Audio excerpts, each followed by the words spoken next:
माजबाद ओनसोलारि हाग्रा बिफाननि सिग्रोमनायाव फिन फानजायै अन्थाइफोरजों बुंफबनाय गंसे डाम्पारखौ जब्द खालामो।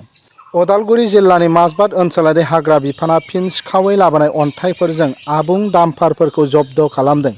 उदालगुरि जिल्लानि हाग्रा बिफाननि डिएफअ मुस्ताफा आली आहमेदनि आन्दोनि खौरांखौ बिथा खालामनानै माजबाद ओनसोलारि हाग्रा मावख'नि हाग्रा मावफारियाफोरनि मोनसे हानजाया चालान गैयै डाम्पारखौ नागिरनानै उदालगुरि जिल्लानि रौता ओनसोलाव संदाननाय हाबाफारि लायो। हाग्रा मावफारियाफोरनि बे अपारेसनाव रौतानि भालुकमारिनिफ्राय अन्थाइ लांबाय थानाय समाव AS25FC2788 नम्बरनि गंसे डाम्पारखौ जब्द खालामनो हायो। उनाव हाग्रा मावथिफोरनि मोनसे हानजाया जब्द खालामनाय डाम्पाराव मोन 16 CM अन्थाइजों लोगोसे डाम्पारखौ माजबाद ओनसोलनि हाग्रा बिफाननि मावख'आव लाबोदोंमोन।